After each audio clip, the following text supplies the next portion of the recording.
My talk is called Hypocondria and its Discontents.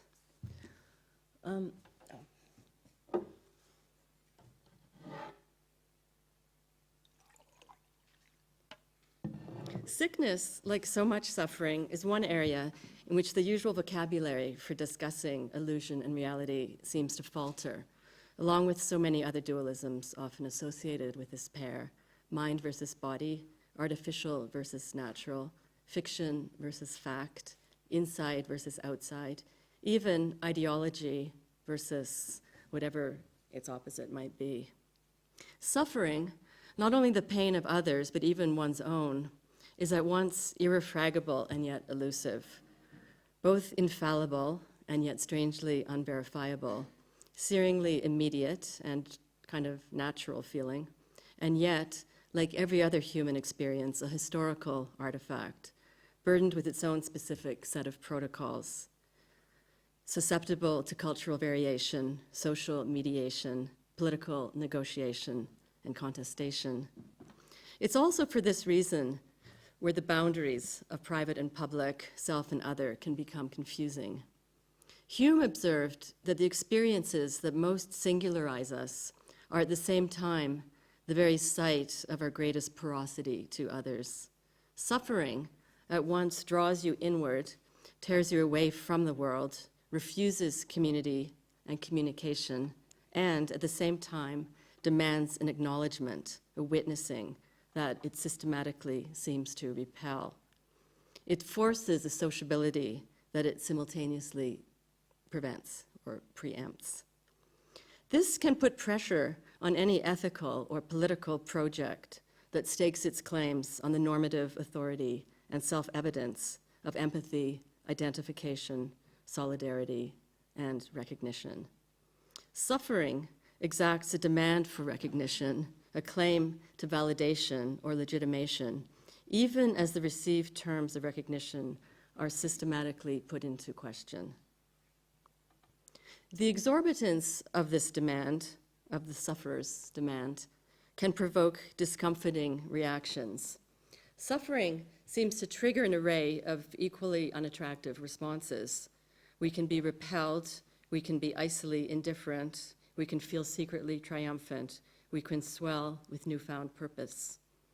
We can be censorious, we blame the invalid for their weakness, for succumbing, for failing to deal with things. We can be mean-spirited and disbelieving, suspect them of embellishing their symptoms. We can be infuriatingly calm, cloyingly engaged, secretly envious. And we can extract moral gratification from the excellence of our own compassion. But above all, we have an amazing ability to ignore suffering that happens to occur just about anywhere further than, say, our own backyard, while the proximity of suffering can get under our skin like an infectious disease. Hypochondria, or what goes by this name, is an interesting case in this regard, and it's surprising to me that it's attracted so little philosophical attention.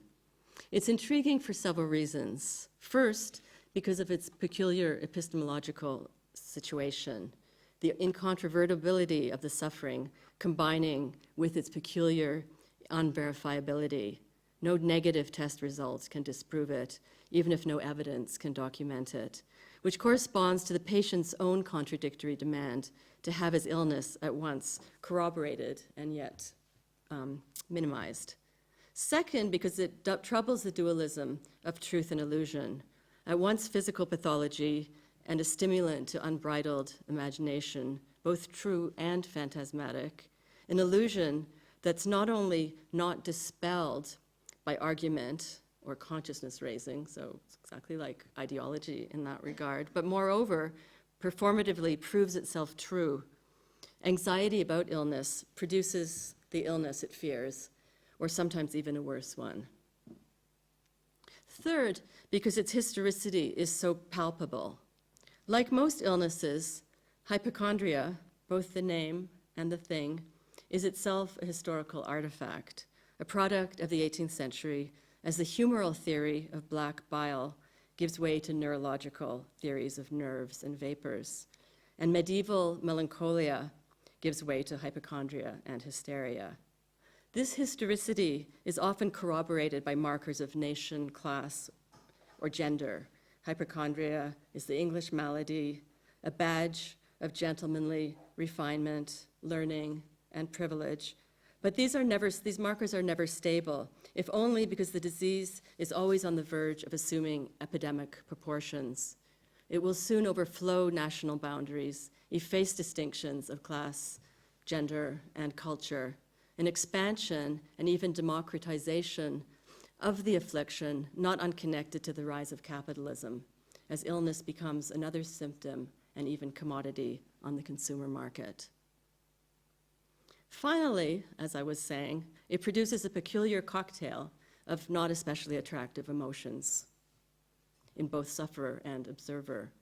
On the part of the sufferer, it can provoke feelings of shame, entitlement, grandiosity, and resentment. And in the witness, it can elicit impatience, suspicion, boredom, ridicule, and guilt and shame all around for all these ungenerous reactions and demands. But strangest of all, it makes us laugh.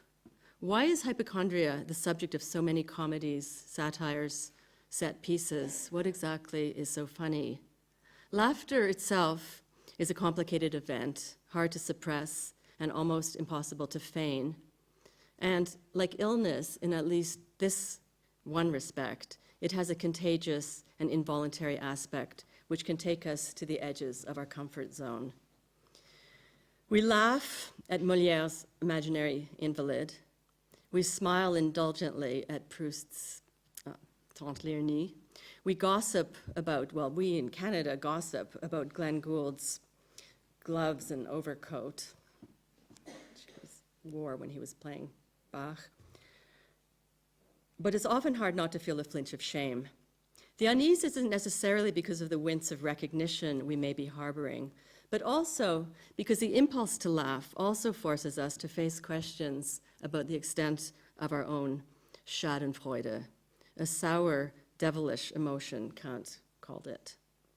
There's nothing funnier than unhappiness, says Beckett's Nell, and this too can make us laugh, but just why we give our permission to laugh here and not there, why we get to ridicule this particular kind of suffering and not, say, the suffering of a really sick person, a dying person, a wounded person, a tortured person. What's at stake in maintaining these distinctions? These boundary issues raise interesting questions about protocols of legitimation and normativity and touch on a neuralgic kernel at the heart of our ethical investments.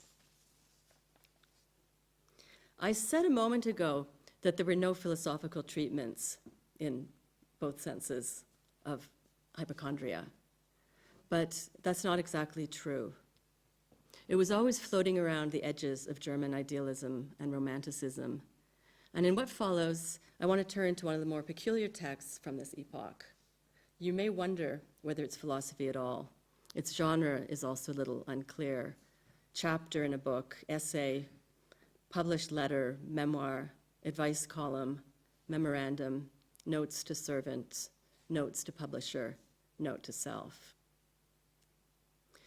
Toward the end of his writing life, in the last of the 3 essays of The Conflict of the Faculties, Kant takes up a topic that has never ceased to preoccupy him. The title announces the power of the mind to master its morbid or sickly feelings, seine krankhaften Gefühle, its sickly feelings, by sheer resolution or mere intention. The issue of power and mastery is a pressing one and speaks to both transcendental and worldly concerns. It pertains not only to the mind struggling with its own corporeality, but also to philosophy as a discipline as it grapples with its own tenuous institutional embodiment. Having set up a series of competitions between the lower faculty of philosophy and the various higher faculties of the university, law, theology, medicine, Kant has set out to reverse the prevailing academic hierarchy. He announces the conceptual privilege of philosophy over the vocational disciplines. This advantage is grounded on the distinction between autonomous and instrumental rationality, between a self-authorizing mode of thinking and one tethered to the techno-bureaucratic constraints of church, state, and market. And there's an immediate institutional agenda. Kant has been somewhat unsuccessfully campaigning for some years to secure for philosophy an exemption from state censorship and from the exigencies of utility, expediency, or profit, even if the price of this freedom might be a concession to marginalization or even trivialization, a retreat into irrelevance, unintelligibility, and even numbing tedium. As Kant himself is the first to point out, and the question perhaps resonates, no one really reads or bothers with philosophy anyway, so what's the problem? The third chapter is at once the most marginal to the book and arguably the most central. It's evidently so peripheral to the main argument that Kant didn't even bother writing a proper chapter or anything remotely resembling one, awkwardly stitching in, unrevised, a previously published scrap, actually a letter written to a doctor, in order to flesh out the book's announced tripartite structure. The argument is rambling and disjointed, the topics ranging from the most grandiose to the most seemingly inconsequential, from ponderings on the meaning of life to fussing about correct bath temperature and best choice of font size. Some readers have been tempted to consign this essay to that ever-swelling portion of the Kantian corpus known ominously as the senilia, by analogy with the juvenilia. It's central because it speaks to the core problematic of the critical project. The disciplinary advantage of philosophy over medicine represents ultimately the critical supremacy of mind over body, spirit over matter, freedom over nature, a victory all the more uncertain in that Kant will never cease reminding us that the connection between these two domains must remain inscrutable. As the third essay proceeds, Kant's own determination to master hypochondria through an act of resolute decision is accompanied by a growing irresolution regarding etiology, diagnosis, prognosis, and cure. By the end of the essay, Kant will have put into question not only the efficacy, but the ultimate point of treatment. You don't have to go sailing off into the waters of the noumenal to run aground on the shoals of paradox. It's enough to peer into the murky interior of your own body. You can't even begin to think about it without ending up drowning in an ocean of confusion. There's a geometrical or merological uncertainty between part and whole. I experience a localized irritation as a life-threatening assault on the haleness or wholesomeness, Heilsamkeit, of my entire body, or I take my generalized malaise to originate in a specific bodily malfunction. There's a spatial uncertainty between inside and outside. I mistake an endogenous sensation for an injury coming from the external world, or I mistake an exogenous impression, something I merely read about or hear about or observe in other people, for something arising in my own internal sensorium. There's a temporal confusion between past and future. I register every future disaster as always already accomplished, or I infer from past mishap the certainty of future calamity. There's an aspectual confusion between the temporary and the ongoing, between discrete event and chronic condition.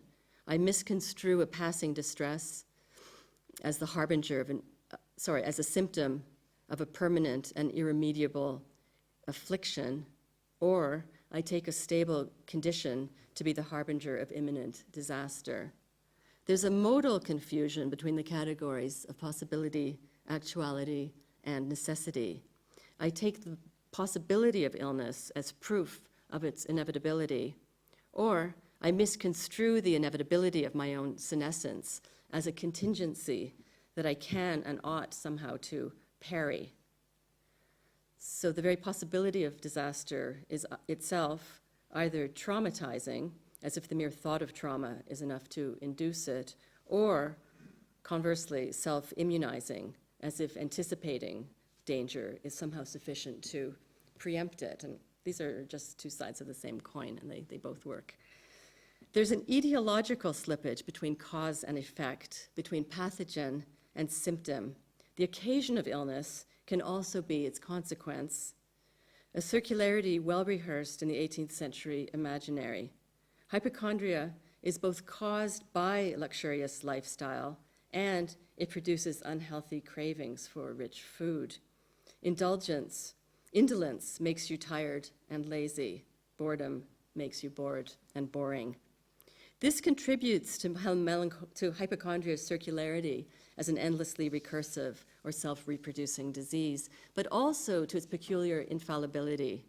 Hypochondria has a performative ability to ratify its own testimony, to convert anxious foreboding into self-fulfilling prophecy. Illusion of this sort has the uncanny ability to prove itself true.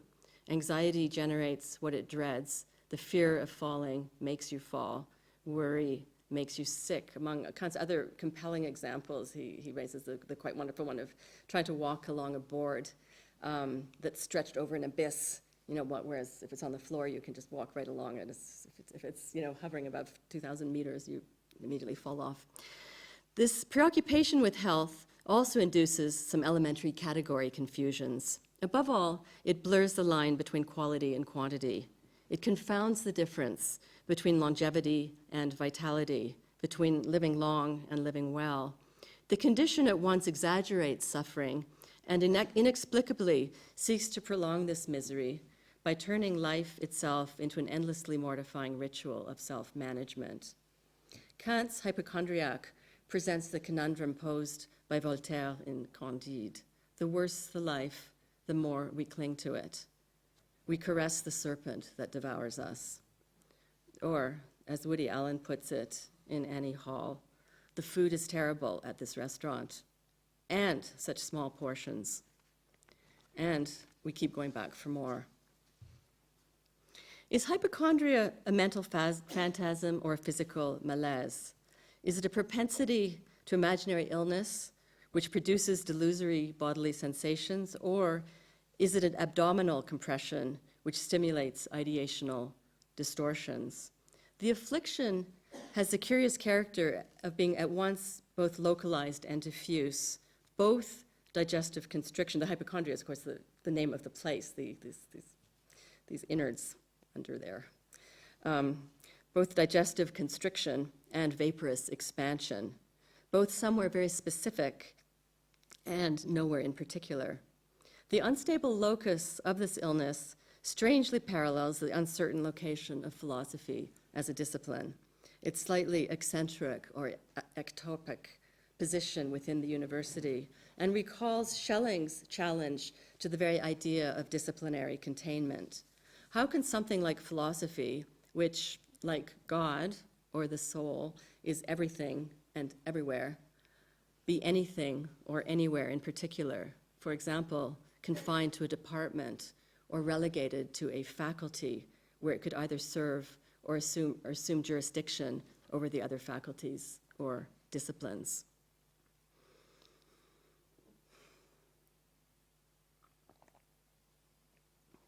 Are my pathological feelings illusory feelings of sickness or genuinely sick feelings? A cognitive disorder or an affective distemper? An imaginary illness or an actual illness of the imagination? Hypochondria wrecks the usual protocols of falsifiability and verifiability on which scientific rationality as such depends. Morbid feelings about the body both reflect and generate somatic morbidities that systematically blur the line between health and sickness, even as they typically misconstrue the significance of this very distinction by producing the tormenting and in every way pathogenic phantasm of an unattainable bodily perfection. Because health, like existence, is not a possible object of cognition, we can never decisively determine, says Kant, if we are healthy. The very need to pose the question already, of course, suggests that something's not quite working in there. And every attempt to answer it not only inevitably begs the question, but opens up a raft of new pathologies that extend from the individual to the collective body, can toxically blur the distinction between these. Not only does every investigation invariably distort its object, so under the glare of observation, says Kant, every subject becomes both impresario and actor, but it introduces its own specific pathologies and perversities that threaten to undermine the integrity of the individual and to erode the sinews of the body politic. An overdose of introspection can in itself lead to gloominess, religious fanaticism, and madness, says Kant. And at a biopolitical register, he adds, this can lead to dangerous self-reliance. By instilling in the invalid the illusion of self-diagnosis and the ever-spiraling temptation of self-mastery, hypochondria also challenges the professional authority, not only of medicine, still in its infancy as a secular vocation, but of the whole institutional and political framework that sustains this, both within the university and beyond. Hypochondria both illuminates and complicates the fraught set of social relations between doctor and patient in the modern age. It casts light on the tangled web of patronage and prestige in which everyone seems to find themselves suddenly playing all the roles at once. Every doctor, simultaneously priest, traveling salesman, and servant. Every patient, simultaneously supplicant, client, and patron. By everyone, I don't really mean everyone, of course, but just the educated middle class who have presumptively assumed this role as they stake out the path of universal human Bildung. So on the one hand, the doctor confronts the nightmare of the all-knowing patient, the explosion of newspapers, self-help manuals, sentimental novels, patent medicine, spas, gyms, and home remedies, producing the torments of the educated imagination. The invalid who's read all about every possible disease, who already knows everything anyway, and yet who needs you, if only to ratify their own infallible diagnosis, to legitimate their suffering, but at the same time, to alleviate their terror. While the patient in turn confronts the nightmare of a doctor who's supposed to know, he's the subject who's supposed to know, but who obviously doesn't get it, who doesn't understand or appreciate the seriousness of one's condition and is destined to disappoint and eventually betray them. We're already drowning in an ocean of liars' paradoxes. Either the hypochondriac is right, in which he can at least take hypochondria off the list of things to worry about, or he's wrong, in which case he really does have something to worry about. Anxiety is an affliction about which one has every reason to be anxious. Like insomnia, hypochondria is burdened by a recursive, performative circularity, a tendency to metastasize into ever-expanding circuits of uncertainty and to collapse under the tautological pressure of its own conviction. It stages the intractable antinomy between skepticism and dogmatism that fuels the entire critical project. It demonstrates, as Hegel, for example, will never tire of pointing out, how doubt itself can be in one and the same respect, both excessive and strangely insufficient. Hypochondria thus unfailingly reproduces what it most dreads, and it can be aggravated by every effort to manage it, insofar as treatment requires precisely the kind of vigilance, the obsessive self-monitoring, which is one of the essential hallmarks of the disease. Treatment thus proves to be either ineffectual or redundant, if not even counterproductive. Sheer resolution will have no purchase for the hypochondriac, who by definition either lacks all power of resolution or whose very determination to fix things is just the shadow syndrome of the disease itself. The panacea, that's Kant's own word, allgemeines Mittel, will be available only to either those who abuse it or those who have no use of it, need of it anyway. an illustration of the supplementary logic of the pharmacon at its most obtuse. Indeed, the effort to discharge the symptom might even irreversibly exacerbate it, as Kant himself claims to have discovered the hard way when an overly strenuous effort to divert his attention from a debilitating head cold caused what he calls a brain cramp, which ended up, he complains, permanently impairing his ability to maintain the sequence and intelligibility of thinking itself. Directed against the compression that's both occasion and analog of hypochondriacal affliction, being worried about pronunciation is, of course, one of the hallmarks of a hypochondriac. Directed against all that compression, the pressure of the will inflicts a permanent derangement of the inner sense. The temporal Zeitfolge, the irreversible chronological succession of before and after, on which the very unity of consciousness, and perhaps not only consciousness, depends. I'll come back to this point in just a moment or two. Whatever else he's doing in these peculiar pages, almost the last ones published in his own lifetime, Kant is also unmistakably scripting the mise en scène of his own final act, an elaborate theatrical production with a very large supporting cast and crew, in which Kant will eventually play all the main roles himself: playwright, director, stage manager, star, spectator, and eventually even stage prop. After a stroke leaves him speechless, he will become a waxwork effigy, wheeled out at mealtimes, so he can preside mutely at the dinner table, as if to witness his own absence from the life he's crafted. The scenario is well known through De Quincey's exuberant description, freely lifted from the memoirs of Kant's disciples, but with many helpful details supplied by Kant himself, the question of authorship already getting quite blurry by this point. So the servants all lined up at their stations, the coffee urn always on the ready, the dinner guests at their places, the topics of conversation selected as carefully as a three-course menu. The schedule is organized from dawn to midnight and observed with military precision.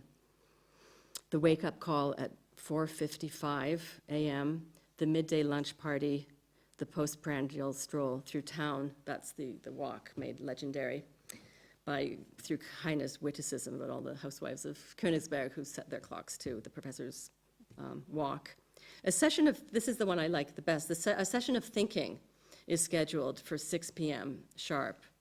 And then there's an impressive gymnastic maneuver at midnight, when Kant tucks himself into bed, and it's kind of described, I can't remember now, it's right arm, left leg, right leg, you might not want to try this right now, swaddled in his blankets as tightly as a mummy in its wrappings or as a silkworm in its cocoon, quips De Quincey. The so-called autonomic nervous system is brought under control as Kant learns to regulate his digestion, body temperature, sleeping, and breathing. The tips and tricks proliferate, a panoply of prescriptions administered to regulate the metabolic transactions of daily life. Here's just a few. Don't breathe through your mouth. Why? Because you'll waste saliva, which also means in theory that you shouldn't talk while breathing either, or breathe while talking, which could be a problem in practice, but at least you can take a cue from Rousseau and try to avoid walking and talking at the same time. In other words, take your walks solitary. But don't eat alone. You might end up thinking, which will interfere with your digestion. Have guests around, but always the right number, and always be sure to adjust the intellectual level of the conversation so that it's not too boring, but not too arousing. Some laughter is good. It stimulates the digestion. So assign that to the third course, news of the day for the first course, debate for the second, no dinner music, no party games, and definitely leave philosophy off the list of dinner table topics. And another thing, don't try to think at the same time as walking. So much multitasking might cause the system to short circuit. Oh, and there's one more thing. Don't forget the gadget. There's an intriguing device, apparently designed by Kant himself, which is a kind of portable thermostat involving pulleys and ratchets and levers and secret pockets with hidden cables for adjusting the height of your stockings so that they don't cling or bunch and mess up the homeostasis of your body temperature. The domestic regime expands until both culture and nature itself are brought into line, the garden becoming scenery, the birds providing the sound effects, even the planetary rhythms adjusted to fit Kant's schedule. A letter is dispatched to the neighbors telling them to turn down the dial. The music is distracting the man from his writing. Another neighbor's tree is chopped down because it obstructs the view from Kant's study. The songbirds cooperate by moving their nest closer to his window so he can work to the accompaniment of their chirping. His friends even figure out a way how to speed up the seasons. Kant wants to celebrate his birthday, and he wants to do it now, without delay. And all his friends are actually quite worried that he won't make it to his 80th. So they fudge the date just a bit, so that in the last year of Kant's life, April arrives in February. That's one way of cheating death. If you can't forestall the event, at least manipulate the calendar so that you get to go to the after party, your own birthday. Anyway, these are just a few of the fun facts that you too can read all about when you need a break from slogging through the first critique. Some readers seize upon this scenario as a kind of involuntary parody of the transcendental project itself, the wild proliferation of details, confirming Hegel's point about the ineluctable complicity between formalism and empiricism, a flood of trivia rushing in to fill the vacuum of the critical transcendental apparatus. The comedy seems to stage at the level of appearances the critical distinction between the noumenal and the phenomenal. It presents a kind of empirical dress rehearsal of the systematic opposition between the empirical and transcendental, and suggests the structural contamination of the very ideal of purity by the pathology it wants to master.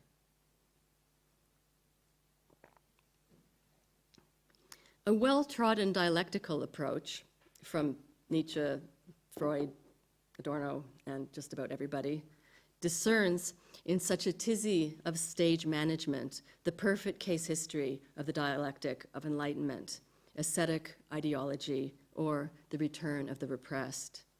The very success of the will would be the measure of its failure, the obsession with pathology, the ultimate pathology, the return of mythic nature in the most strenuous efforts to control, discharge, or mortify it. Needless to say, of course, there are also some notable privileges of class and gender. This dialectical approach is compelling, I guess, but it's not the tack I want to pursue here and now, if only because it underplays both the perversity of the scenario and also its strange theatricality. The rub is not just that the body poses a recalcitrant limit to the will's power, or that freedom draws its energy precisely from this resistance. That was more or less Kant's own point, of course, when he spoke of duty's need for a permanent whetstone, the inextirpable or radical human tendency towards evil on which duty can hone its edge. It's not the mind pitted against the stupidity of the body and becoming thuggish in this pitting, to somewhat abbreviate and no doubt vulgarize the argument of the dialectic of enlightenment. What's so unnerving for the hypochondriac is not so much the obtuseness of the body, but rather its uncanny intelligence, oracular in its pronouncements, brimming with secrets that it won't divulge but can't stop hinting at, constantly emitting messages that demand and elude interpretation, its tattered surface a field of illegible inscriptions.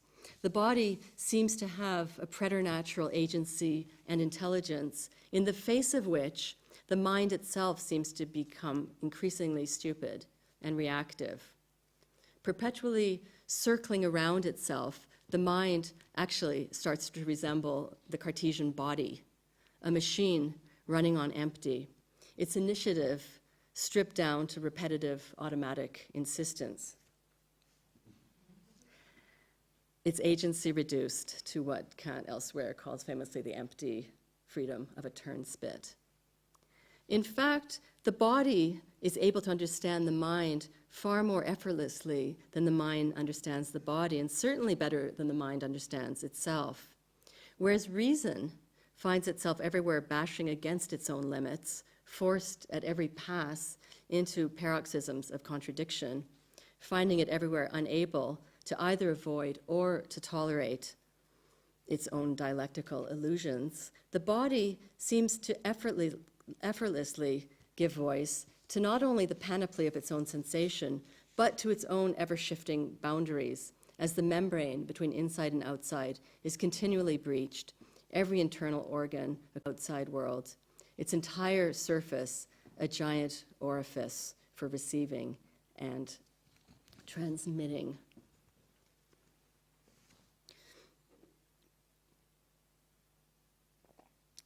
But all this stage management makes quite inscrutable the distinction between the regime of the will and the regimen of technical reason, between the disciplining of the mind, between sheer resolve and or Vorsatz, and the manipulation of the body through drugs or surgery. That's to say what the doctors want to do, between critical and dogmatic living, just to recall the distinction of the Enlightenment essay. The very symptom of self-inflicted infancy, or Unmündigkeit, being an excessive attachment to the oracular authority of the preacher, the doctor, the lawyer, and so on, who by the same token have every investment in prolonging this dependence. This blurring therefore challenges the notion of a strictly philosophical regime and disarms the conflict between philosophy and medicine, which was the supposed topic of Kant's entire essay. But this is perhaps because the real battle lies elsewhere. If Kant is staging a non-existent battle between philosophy and medicine, this is surely in order to prolong the far more intractable battle left still unfinished in the first conflict of the faculties and creeping back in again at the edges of the second between philosophy and theology. The tripartite structure of the book may be a little misleading. It might tempt us to assume that the three higher faculties are more or less interchangeable and equivalent, at least in respect to their generalized heteronomousness, that philosophy, as if philosophy is fighting a three-headed Cerberus somehow, and you just kind of have to knock them all off. But this underestimates the strictly deconstructive force of Kant's intervention, because it's not only a question of reversing the hierarchy between higher and lower faculties, but also of destabilizing the integrity of the original terms. The higher triumvirate is itself already internally riven, its own internal boundaries fuzzy, each profession infringing on and solicited by every others. Doctors facing malpractice suits, doctors providing less than expert witness in law courts, clerics leaning into medics, and so on, all competing for power, resources, and prestige. In the end, I think, religion will have been the only real adversary. Philosophy's shadowboxing with the other faculties allows it to prolong the real battle by other means. The real adversaries throughout the third chapter are not the medical doctors and not really the lawyers either, but rather the practitioners of what Kant calls moral medicine, the pietists, the Moravians, who, in their eagerness to extract theological meaning, or just meaning, from physical suffering, make the fatal inference from bodily affliction to moral evil. This is the whole semantic slide from malum as pain to malum as evil, still coded in the Latin, something that, that secularization and translation into German was supposed to get rid of. So it's a medieval vestige that has somehow outlived itself to exert a kind of spectral pressure on the present. Illness in a pre-modern universe is both symptom and punishment for a spiritual degradation that requires ever-increasing doses of supernatural ministration. The suffering of the body is scant preparation for the spiritual agonies awaiting the beleaguered penitent, the torments of self-scrutiny, forced confession, and a repentance that keeps energizing itself by feeding on its own insufficiency. And Kant just describes this circle beautifully. My penitence provokes the anguishing second-degree reflection that I'm not adequate to the grief I suffer, or that this grief itself is somehow inauthentic or insufficient. I suffer over the fact that I'm not suffering enough, or in the right way, or at the right time, or with the right words, and this reflexive anguish in turn provokes the suspicion that I'm distracting myself with all this anguish. A circle of self-punishment that eventually drives me to the point that I need to call in an outsider, a big other, who'll be able to guide my spiritual practice, to intercede on my behalf, and eventually to do my suffering for me. A delegation of responsibility that only compounds my guilt and further tightens the addictive spiral. Kant's objection to pietism, that in a nutshell was Kant's objection to pietism, of course anticipates Hegel's objection to Kant himself, which is why it was so easy to write, because Hegel already basically did that. In other words, the Reformation remains an unfinished project.